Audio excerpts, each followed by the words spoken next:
Una cordial bienvenida para todos los que nos están sintonizando en línea este miércoles 11 de noviembre del año 2020. Como acostumbramos, todos los miércoles tenemos un estudio nuevo en línea, el cual basamos en este tiempo en el Evangelio de Juan. Hoy estaremos abordando el tema número 26 de este año 20 y el título Abraham, nuestro Padre. Quiero, antes de empezar, saludar a nuestros seguidores en la ciudad de Guatemala, de la Iglesia Cristiana Visión de Fe, a nuestros queridos amigos en cualquier parte del mundo. Un saludo cordial a mi hermano Roland, un asiduo oyente y asistente a estos servicios en línea desde Tacoma, Washington, igual que su nuera Luisita de Vázquez, allá en Tacoma. Saludo cordial en California a Leti Sánchez. Siempre pedimos por su hermana, por sanidad, a Teresita Urrutia, a los Vargas en el estado de Arizona, en el Perú, a María Rosa Elvira Alaina, su esposo, hermana Yolanda, a veces se conecta el hermano Augusto César Tuesta Ramón. Saludos hasta el Perú. Eh, Perú es un país que está en mi corazón. Conozco a muchos hermanos, he visitado muchas veces ese hermoso país llevando la palabra del Señor. Así que un saludo cordial hasta nuestros hermanos allá, los hermanos Cifuentes, la hermana María Garay de Cifuentes. Les estoy mandando un cordial saludo también a ella y a su esposo César. Igual que al pastor de la iglesia allá, el doctor Rubén Cifuentes. Un saludo cariñoso hasta Lima, en la República del Perú.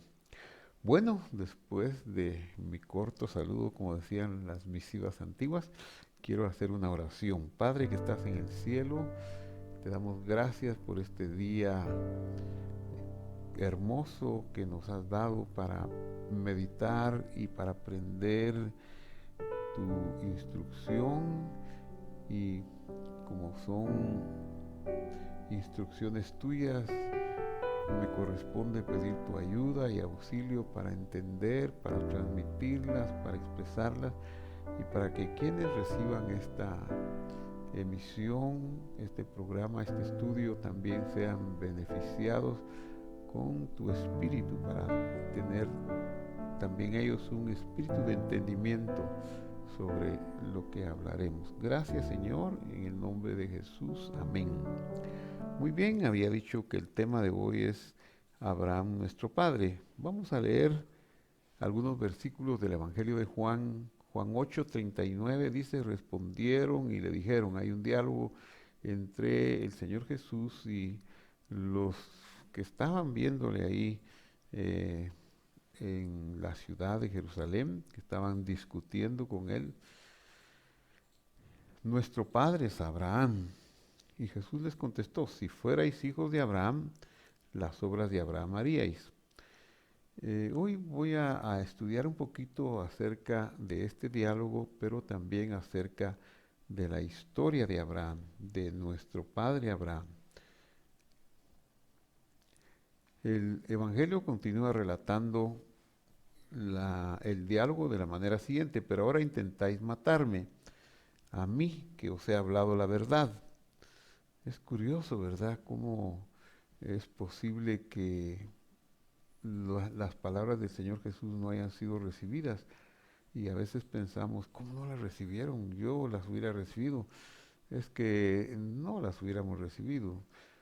Si recibimos las palabras del Señor Jesús es porque hay una obra de Dios que por su gracia hace que nosotros podamos recibirlas, porque naturalmente somos enemigos de Dios, no podemos recibir sus palabras.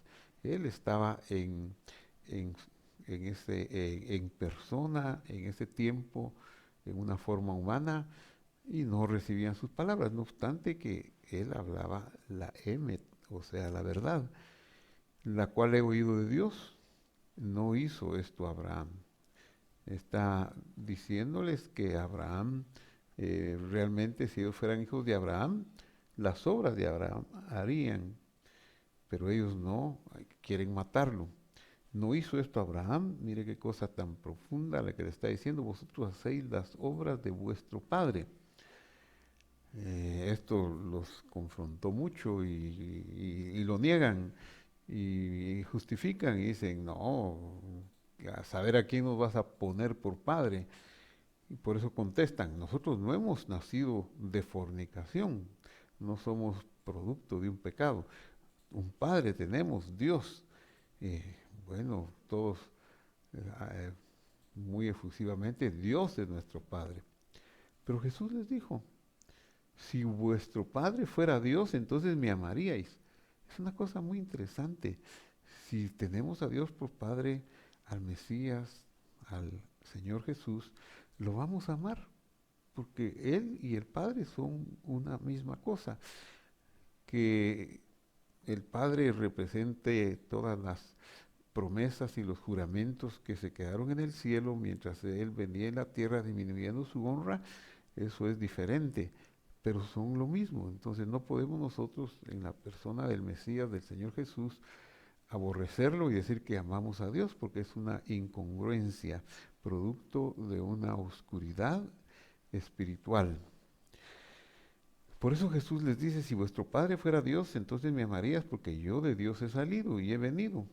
Obviamente, Él vino de Dios, pues no he venido de mí mismo, sino que Él me envió. Podríamos decir que el Señor Jesús vino a cumplir todo lo que estaba escrito, como dice el Salmo. En el rollo del libro, en la cabeza del libro está escrito de mí. Todo lo que estaba escrito en el Pentateuco, en los libros históricos, en los Salmos y en los profetas, todo eso se refería al Mesías, al Señor Jesús. Y el Señor Jesús, cuando esté en la tierra, no iba a hacer nada que no estuviera escrito. Por eso cuando Satanás en el desierto le dice algunas cosas, le dice, no, no, eso no lo voy a hacer porque yo vine a hacer lo que está escrito de mí. No vine a hacer cualquier cosa que se te ocurra. No te voy a seguir el juego. Y de esa manera él no cometió ni un pecado ni un error porque siempre hizo lo que lo que la palabra que estaba en el trono, la palabra que había dejado en el trono, que decía que podía hacer, eso es lo que él vino a hacer. Por eso dice aquí, yo he salido de Dios porque no he venido de mí mismo, sino que su palabra me envió, el Padre me envió. ¿Por qué no entendéis mi lenguaje? Porque no, porque no podéis escuchar mi palabra. No se trata de religiones, no se trata de qué verdad es mejor, se trata de la palabra de Dios, de la palabra del Señor Jesús. Eso es lo que se trata. Vosotros sois de vuestro padre, el diablo. Les dice esto. Tremendo, tremendo, extraordinario. Parece un insulto, pero no es un insulto, es una realidad. Y los deseos de vuestro padre queréis hacer. Pues es cierto que, como dice el dicho, ¿verdad? Hijo de tigre nace rayado. Y el hijo se parece al padre de una o de otra manera. Y si uno ama a Dios, pues es de Dios. Si no lo ama, no es de Dios. Si uno ama al Señor Jesús, pues tiene un Padre que es Dios y tiene la palabra en su corazón. De lo contrario, pues no. Entonces, los deseos de vuestro Padre queréis hacer. Él ha sido, ¿y cuáles las características del diablo o de la serpiente antigua? Bueno, aquí él las va a esbozar. Él ha sido homicida, característica principal, un homicida, desde el principio, desde el comienzo, antes que hubiera historia humana, porque no hay verdad en él. Entonces, ya con eso, ¿qué podemos esperar? Mentira. Cuando habla mentira. Su naturaleza es hablar la mentira. Y es un mentiroso y padre de mentira. Está desnudando a la serpiente. Pero de mí, que os digo la verdad, no me creéis. ¿Quién de vosotros puede acusarme de pecado? Pues sí, sí, Él está cumpliendo las escrituras a plenitud y no se ha apartado ni se apartaría en ningún momento de ellas, pero ni con una tilde, ni con una cos, que es una figurita de una letra hebrea, mucho menos se va a apartar de una palabra. Si no se apartaba de la punta de una letra, menos de una palabra. Por eso dice, ¿quién de vosotros puede acusarme de pecado y sigo la verdad? ¿Por qué no me creéis? Qué difícil es, ¿verdad? Entender esto. Porque si tenemos la verdad, pues la verdad es una persona, es el Señor Jesús, es Dios, Dios mismo. Entonces, si no tenemos a Jesús, no tenemos la verdad, aunque tengamos muy buenas intenciones, muy buenas costumbres y tradiciones religiosas, pero es Jesús la clave. Él es Dios mismo. Juan 8:47, el que es de Dios, las palabras de Dios oye, por eso no las oís vosotros, porque no sois de Dios. Bueno, aquí tenemos una gráfica y quiero mostrarle el marco en el que el diálogo del Señor Jesús con sus interlocutores, sus adversarios, está desarrollándose. ¿A qué es a lo que se refiere? Aquí tengo un plano que por didáctica le voy a llamar el plano del cielo, el plano donde Dios vive. Le voy a llamar el Olam Abba, o sea, el mundo venidero, la vida eterna, Olam Ahor, el mundo de la luz, que es un plano donde no existe el tiempo. Es Dios, es el cielo, es el, donde Dios habita. En este lugar Dios hizo una creación, creó en una época inmemorial, impensable, no sabemos cuándo, el principio le podemos llamar. Creó seres eh, en ese lugar, pero hubo una parte de esos seres, esto lo describe el libro de Apocalipsis, que el diablo y sus ángeles, una tercera parte de los ángeles del cielo, se unieron en una rebelión contra Dios, imagínese usted. Y Dios los desaforó, los sacó del cielo. Y entonces aquí está simbolizando esta ruedita y estas líneas hacia abajo, la expulsión de la serpiente, fue sacado. ¿Y a dónde fue echado? Pues fue echado a este mundo, el mundo presente, y por lo tanto este mundo pasó a ser un mundo diferente al mundo del cielo. Si aquel era el mundo de la luz, este pasó a ser el mundo de la oscuridad. Si aquel es el mundo sin tiempo, este es un mundo temporal. Si aquel es un mundo puro, este es un mundo inapto. Es un mundo diferente. Entonces, esa expulsión de Satanás dio lugar a que en en esta existencia que le podemos llamar el no cielo o la tierra, se diera oscuridad, tinieblas, caos, etcétera, etcétera. Pero Dios en su gran bondad con que nos amó, cuando la serpiente antigua fue expulsada del cielo, entonces en los escombros de esa expulsión había chispas del cielo atrapadas en la oscuridad, esclavizadas. Y entonces el Señor decide enviar a la tierra el huerto del Edén, el paraíso del Edén. Y entonces en esta segunda gráfica, la circunferencia más grande nos habla de lo que es el mundo presente, el no cielo, o sea, la tierra, de Génesis 1:2. Cuando Dios está organizando los cielos y la tierra, se está refiriendo a esta esfera que está llena de oscuridad, de caos, como dice el versículo 2. Y en su gran bondad, Él escoge un planeta, que es el planeta donde nosotros vivimos, y lo recubre con una capa que por las traducciones no se nota, y nosotros al leer la Biblia, el capítulo 1, el capítulo 2, vemos tierra en el capítulo 1, tierra en el capítulo 2, pero hay una variación de palabras. Todo el capítulo 1 se habla de la tierra, donde eh, se hace una organización y se da una creación de los animales, de las plantas, etcétera, etcétera. Pero en el capítulo 2, cuando se habla de la tierra, hay un momento que cambia el vocablo y ya no es el vocablo Eretz, tierra, o Aretz, tierra, sino que es el vocablo Adamá, que es este planeta que Dios recubrió, todo el planeta, todo el planeta con una capa de Adamá, que Adamá podemos decir que es la tierra cultivable, eh, la tierra fértil. Y en medio del Adamá, Él puso desde la eternidad, trajo el huerto del Edén o la Nueva Jerusalén. Y en ese huerto estaba el árbol de la vida. Y a ese huerto puso al hombre que había creado desde la tierra y desde la Adamá.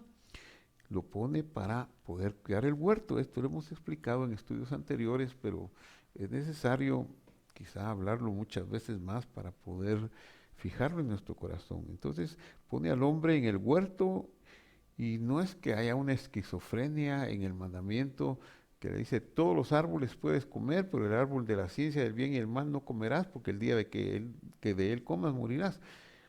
Pues parece un poquito ilógico, ¿verdad? Cómo Dios crea un árbol de la ciencia del bien y el mal y luego le prohíbe al hombre comerlo, como que Dios tuviera intenciones no muy claras. No, no es cierto, eso no es así, porque no está escrito así en las escrituras hebreas. Este árbol de la ciencia, aparentemente del bien y del mal, no hay un árbol del bien y del mal, es un árbol del mal solamente. Está fuera, está en lo que es el no cielo, la tierra. Y para ellos comer de ese árbol tuvieron que dejar el huerto, la adamá que Dios les había dado, y salir y tocar, ver y comer el árbol. Y esa es la muerte, que ellos ya no pueden regresar. Dios sabía que si iban a comer el árbol, ya no podrían regresar. Y el huerto, la Nueva Jerusalén, son llevados de nuevo al cielo y este mundo queda en oscuridad. Por eso, en el diálogo con los judíos de aquel tiempo, el Señor les está hablando de ese modo que parece muy grosero, pero no es así. Cuando oyen esas palabras, las palabras que les ha dicho anteriormente, el que es de Dios, las palabras de Dios oye, por eso no las oís vosotros, porque no sois de Dios. Quiere decir que están bajo el influjo de la mentira, están asesinados por el padre, por el homicida desde el principio, como todos nosotros fuimos asesinados por él. Si no fuera porque la gracia de Dios y el poder de su Espíritu nos dan la capacidad de ver a Jesús de otra manera, como el Mesías, como el Rey Mesías, nosotros seguiríamos considerando como un impostor o cualquier definición de él podríamos tener. Miren lo que le contestan. Respondieron entonces los judíos y le dijeron, no decimos bien nosotros, tú eres samaritano. Es como decir samaritano en aquellos días, es como decir algo, sos lo peor, sos un espurio, sos un mezclado. Y que tienes demonio, incluso llegan a agredirlo para decir que está eh, hablando influido por un demonio. Jesús le respondió en el versículo 49 de Juan 8, yo no tengo demonio, antes honro a mi Padre y vosotros lo deshonráis. Pero yo no busco mi gloria, hay quien la busca y juzga. De cierto, os digo, aquí ya lo vimos en un estudio, lo que él le dice es amén, amén. En griego tenemos las dos veces del vocablo amén, amén, que así está en los manuscritos originales. Amén, amén. Amén, amén es una transliteración de la palabra hebrea amén, amén. Y cuando dice amén, amén, como amén tiene que ver con emuná, con emet, con verdad, lo que está diciendo cierto, verdadero es. Y cuando dice amén, amén, verdadero, verdadero es, solo Dios puede decirlo, porque Él es Dios. Entonces, lo que les voy a decir es valedero, es ciertísimo, es infalible, que el que guarda mi palabra nunca verá la muerte. Qué tremenda afirmación. Aquellos se sorprenden, ¿verdad? Los judíos le dijeron, ahora nos convencemos de que tienes demonio. Abraham murió, los profetas, y tú dices, el que guarda mi palabra nunca sufrirá la muerte. ¿Eres tú acaso mayor que nuestro padre Abraham, el cual murió, y también los profetas? ¿Quién te crees que eres? Jesús les respondió, si yo me glorifico a mí mismo, mi gloria nada es. Mi Padre es el que me glorifica, el que vosotros decís que es vuestro Dios. Jesús, por supuesto, no les está hablando de una muerte, de una no muerte física, porque sí es cierto, los profetas murieron, Abraham murió, y de 2000 años para acá que se dijeron estas palabras, todos los seres humanos han muerto, y si no sucede su segunda venida en nuestro tiempo, nosotros también moriremos. Pero él no se refería a esta vida, porque esta vida no es vida. Nosotros vivimos, ya lo dije, bajo el influjo en el mundo de la serpiente, en el mundo de la oscuridad, y más bien estamos esclavizados. La luz de la aurora, la luz de la verdad de Él nos está iluminando para darnos una vida, y con una promesa que tendremos la vida eterna, que si morimos resucitaremos, y que si Él viene estando en esta vida corporal, seremos transformados para que nuestra vida deje de ser mortal y nos convirtamos en seres como Él es. Vosotros no lo conocéis, refiriéndose a Dios. Yo sí lo conozco, y si digo que no lo conozco sería mentiroso como vosotros, pero lo conozco y guardo su palabra. Abraham, vuestro padre, se gozó de que había de ver mi día, lo vio y se gozó. Qué asombrosa declaración. Entonces dijeron los judíos, aún no tienes 50 años y has visto a Abraham, porque ellos todo lo ven con los ojos de la ceguera que la serpiente nos ha puesto a todos para no ver más allá de lo que son los cinco sentidos. Jesús les contestó y les dijo, de cierto, amén, amén, otra vez os digo, ciertísimo, verdadero es, antes que Abraham fuera, yo soy. Ellos tomaron piedras para arrojárselas, pero Jesús se escondió, salió del templo y atravesando por un medio de ellos se fue, porque no era su tiempo. Él vino para dar su vida, pero ese no era el momento.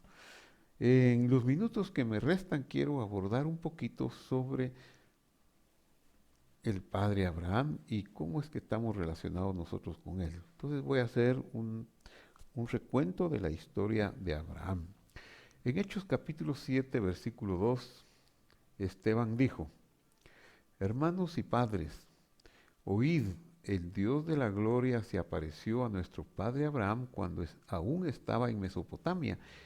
Mesopotamia quiere decir el lugar entre ríos, entre dos ríos, antes que viniera a Harán. Sigue diciendo Esteban, y le dijo, Dios le dijo el relato de la historia de Abraham, sal de tu tierra y tu parentela y vete a la tierra que yo te mostraré. Ahora vamos a ver el relato en Génesis.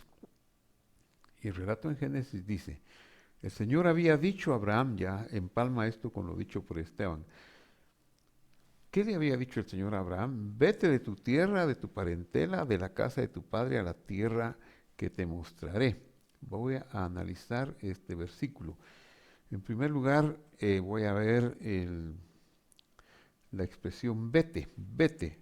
La expresión vete en realidad en hebreo es una expresión compuesta.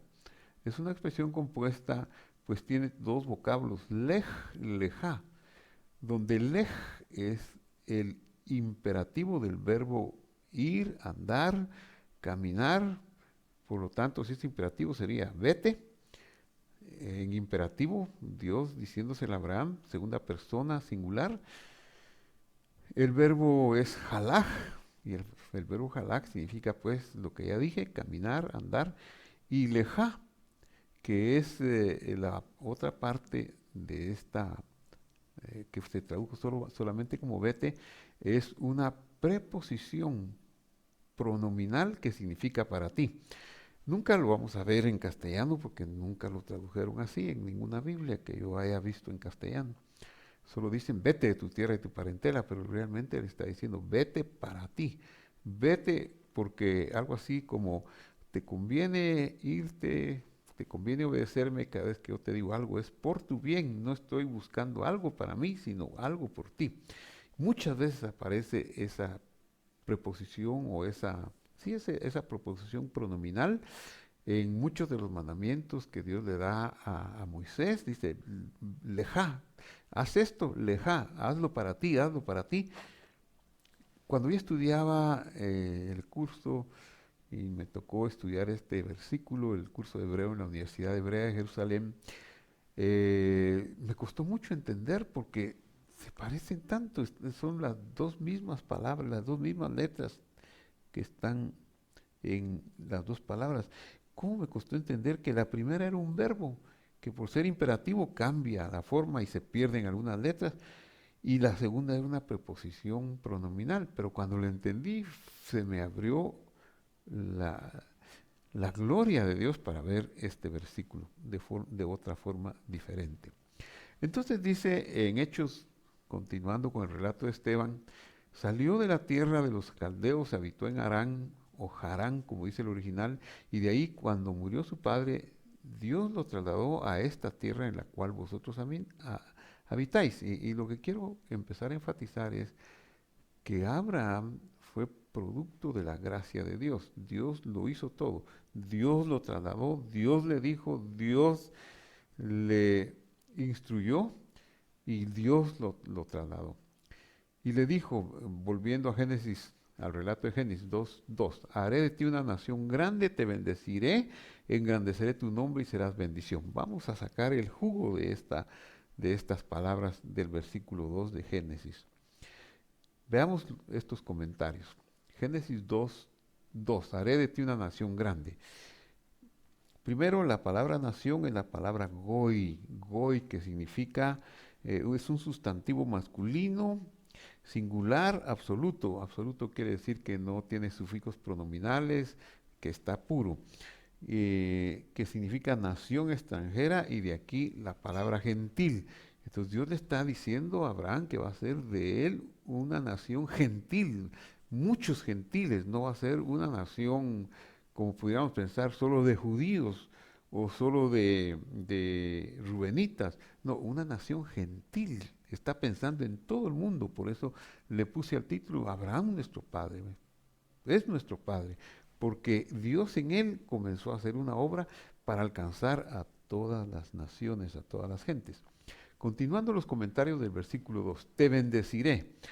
El verbo te bendeciré es el verbo avareja, avarejeja o avareja, si queremos decirlo en una forma más resumida. Avareja es un verbo conjugado en el binyan piel.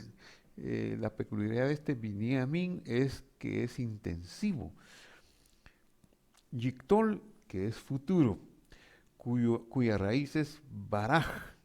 En su acepción más simple, baraj significa arrodillarse, por extensión significa bendecir, pero no es solo hablarle palabras de bien, no es solamente eso, es mucho más que eso. Bendecir con abundancia, dar bendición, bienaventurados.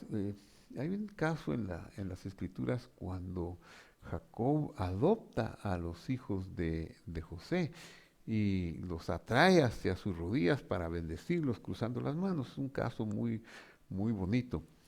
Pero ese acercarse a sus rodillas es como los va a adoptar de nietos a hijos. Entonces, en el fondo, la palabra bendición significa te adoptaré, te injertaré en mí, o en mi árbol, o en mí. Eso quiere decir te bendeciré. Si Dios va a ser una nación muy grande de Abraham, pues ese es el propósito también con esos miembros de esa nación. Te bendeciré, pero al estar conjugado en un binyan intensivo y referido a Dios, significa más bien una adopción o inserción. Y luego dice, y serás, el verbo serás, es eye. Eye es es el verbo ser o estar, eye, y está conjugado en el binyan kal imperativo cuya raíz es hayá. Y luego dice, y serás, ¿qué? Bendición. La palabra es verajá, verajá, que es el sustantivo femenino singular absoluto relacionado con el verbo bendecir. Dios le está diciendo o dando una promesa a Abraham, que es la capacidad de adopción. Todo aquel que tenga la fe de Abraham tendrá la adopción de Dios. Y luego sigue el versículo 3 del capítulo 12, bendeciré a los que te bendigan y a los que te maldigan maldeciré, y serán benditas en ti todas las familias de la tierra. Vamos a analizar estos versículos porque hay una riqueza muy grande. Te bendeciré, ya lo hemos visto. Es la misma palabra, el mismo verbo conjugado en el versículo anterior. Te bendeciré, es un futuro, es intensivo y quiere decir te adoptaré y luego continúa, adoptaré, perdón, a los que te adopten, a los que te bendigan, a los que se pongan en tu misma fe. A aquellos que estaban discutiendo con el Señor Jesús se decían como por tradición somos hijos de Abraham.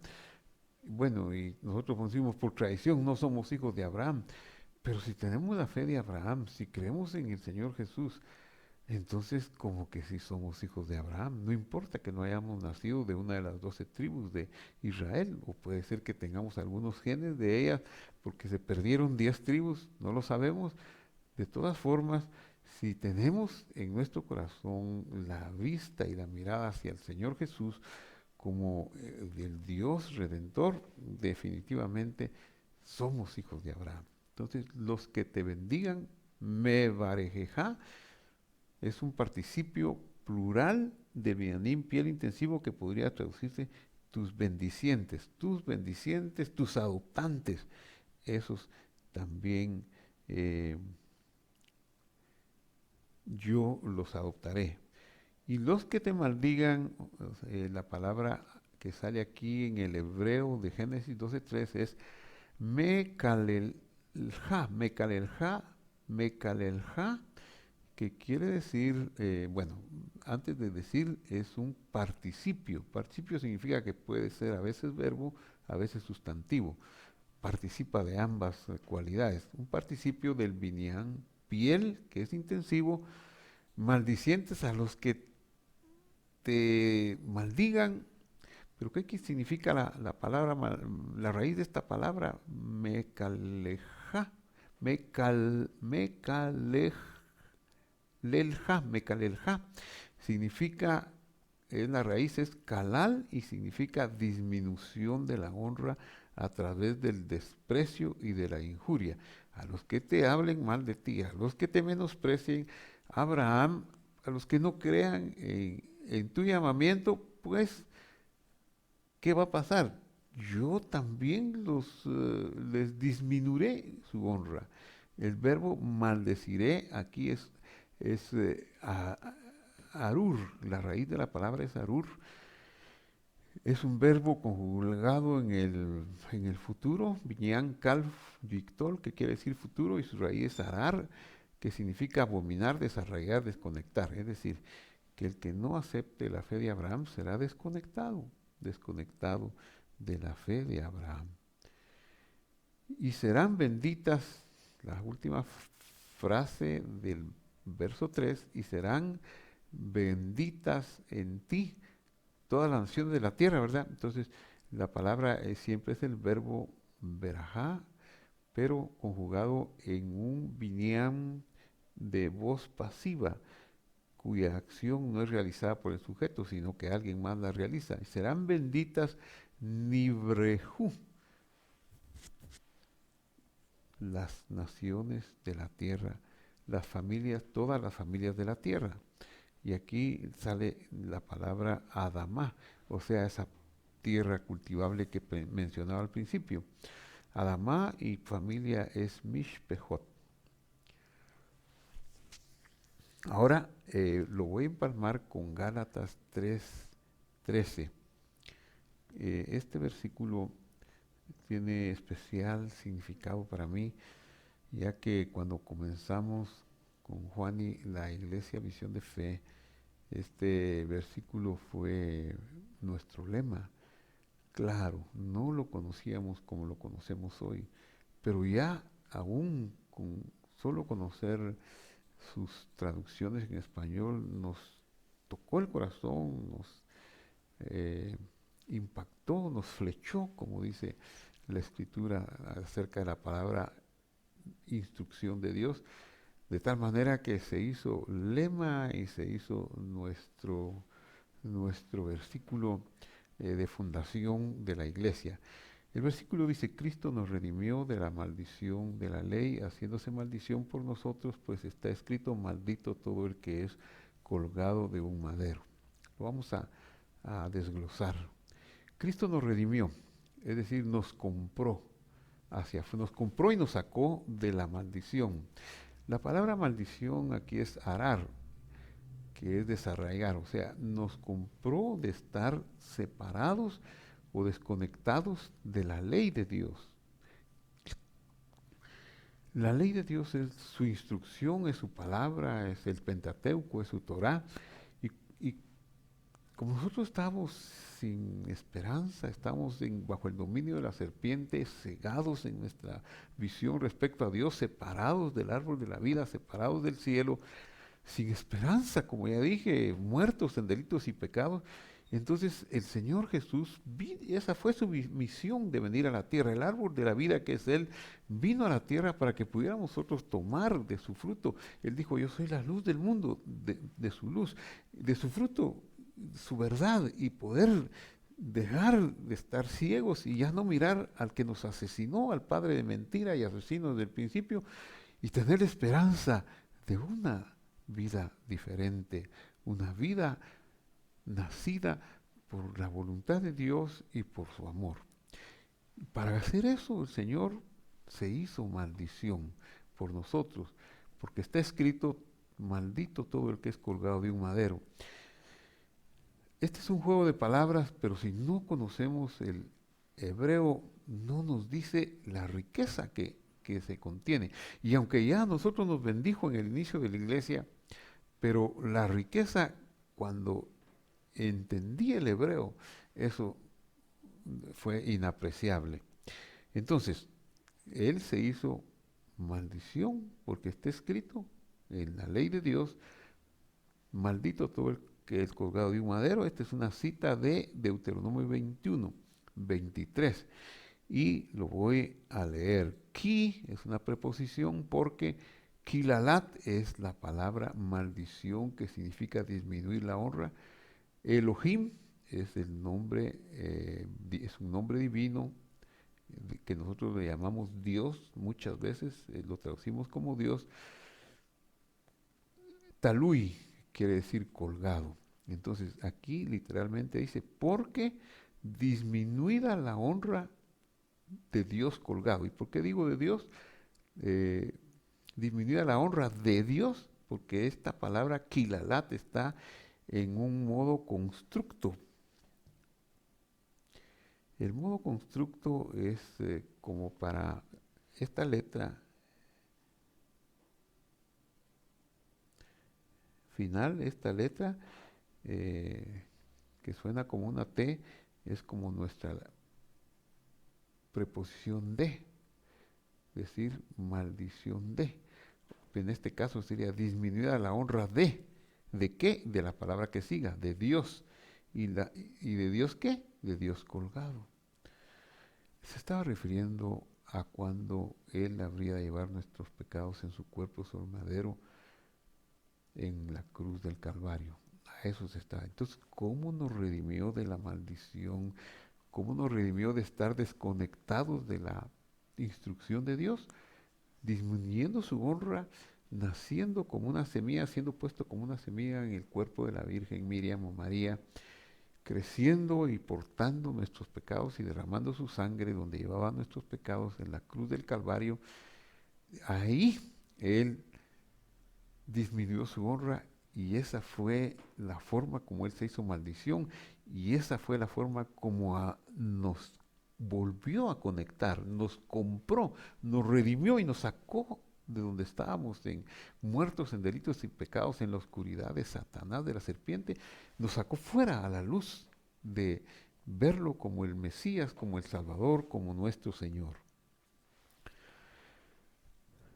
Para que en Cristo Jesús la bendición de Abraham nos alcanzara a los gentiles a fin de que por la fe recibiéramos la promesa del Espíritu. Y aquí concluimos con nuestro Padre Abraham. Entonces, cuando Jesús hizo eso, nos puso en el pueblo de Abraham, en el gran Goy de Abraham, nos implantó, nos injertó, nos adoptó para que tuviéramos la misma fe y la misma salvación del Padre Abraham y Él pudiera ser nuestro Padre. Porque dice, para que en Cristo Jesús la adopción de Abraham alcanzara a los gentiles a fin de que por la fe recibiéramos la promesa del Espíritu. Promesa del Espíritu Santo. ¿Quién es el Espíritu Santo? Es el poder de Dios que nos hizo capaces de ver a Jesús como Señor, como el Salvador. Es el poder de Dios que implanta la Neshama, o sea, el soplo de vida eterna, que le llamamos salvación. Bendito sea el nombre del Señor. He llegado a la conclusión de este estudio y me resta nada más orar y lo vamos a hacer en este momento. Padre que estás en el cielo, te doy gracias, Señor, porque tu palabra que es Emet, que es verdad, nos la has dejado para que podamos nosotros tener una lámpara que nos ilumine en el lugar oscuro. Como está escrito, lámpara es a mis pies tu palabra y lumbrera mi camino. Como está escrito, porque tu Torah, tu ley es lámpara y la instrucción es luz, tus mandamientos son luz. Y está escrito también en Proverbios 20:27 que el soplo de la vida eterna, el nuevo nacimiento y ver a Jesús como Señor, la Neshama que insuflaste en nosotros, es también una lámpara que nos ilumina en este camino.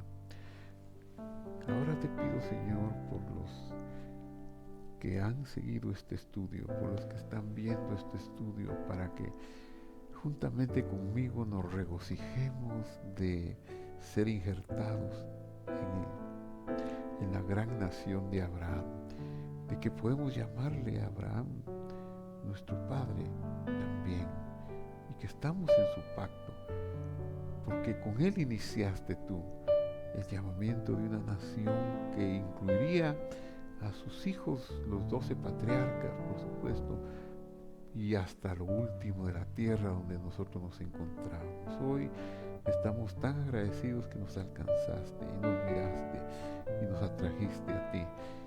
No te importó disminuir tu honra, sufrir el calvario, el menosprecio, la deshonra. Tu amor fue más grande, por eso, ¿cómo no?